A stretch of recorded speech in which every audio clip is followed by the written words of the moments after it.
আজকে ঘুম থেকে উঠেই ২ ভাই-বোনের জন্য পরোটা বানিয়ে নিলাম। আজকে খুব স্বাদ করে পরোটা খাবো। এখানে ৪ টা পরোটা আছে, ১ টা রুটি। ভিউয়ার্স এই যে আমি পরোটাগুলো ভেজে নিলাম একটু লাল, লাল করে। পরোটা একটু লাল, লাল করে ভাজলে আমার খেতে খুব ভালো লাগে। আমার জন্য ২ টা পরোটা, আমার ছোট ভাইয়ের জন্য ২ টা পরোটা আর ওর জন্য ১ টা রুটি। প্রেসার কুকারে আছে ডাল। কপালে আছে হার, কি করবে চাচা সাগীদার। আজকে সকালে আমারও এইরকমই অবস্থা হয়েছে। সকালে উঠে পরোটা দিয়ে ডাল খাবো জন্য খুব সুন্দর করে ডাল সিদ্ধ করতে দিলাম, আবার কষ্ট করে পরোটা বানালাম। কিন্তু ওই যে কথায় আছে না, কপালে যদি হার থাকে, যদি সাগীদার চাচাও হয়, মানে বাটনিওয়ালা যদি আপনার চাচাও হয়, তবুও আপনার কপালে হারই পড়বে। তো দেখেন আমার ব্যাপারটাও এরকম। দুপুরের জন্য কানস মাছ রান্না করেছিলাম, সেটার ঝোল নিলাম। আর চিনি দিয়েই আমাকে সকালের এই পরোটাগুলো খেতে হয়েছে। চিনি দিয়ে পরোটা খেয়েছিলাম সকালে, কারণ আমার ডালগুলো একদমই সিদ্ধ হচ্ছিল না। প্রায় ২০ টার মতো শীষ দিয়েছি, তাও ডাল সিদ্ধ হয়নি। আম্মু যেহেতু বাসায় নেই, সকাল সকাল আমি তরকারি রান্না করে রেখেছিলাম, তো সেই কানস মাছের তরকারি দিয়ে দুপুরে এখন ভাত খেতে বসেছি।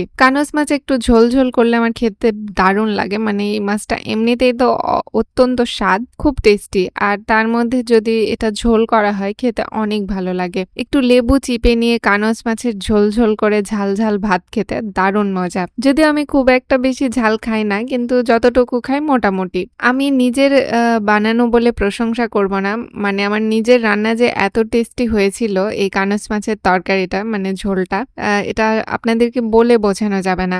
আমার ছোট ভাই তো এমনিতেও এইসব তরকারি খায় না, তারপরেও ও একটু করে ঝোল টেস্ট করে। কিন্তু আজকে যখন আমি খেতে বসেছি, তখন আমি নিজেই ডিফাইন করতে পারছিলাম না যে এটা আমার রান্না নাকি আমার আম্মুর রান্না। ভীষণ মজা হয়েছিল কানস মাছের ঝোলটা, আর একটু লেবু চিপে নিয়ে খেতে আরো দারুণ লাগছিল। কারো মুখে রুচি না থাকলে এভাবে একটু ঝালঝাল করে ঝোল করবেন কানসের, খেতে দেখবেন দারুণ লাগবে। আজকের ব্লগটা এখানেই শেষ করছি, দেখা হচ্ছে নেক্সট ব্লগে। আল্লাহ হাফেজ, সবাই ভালো থাকবেন।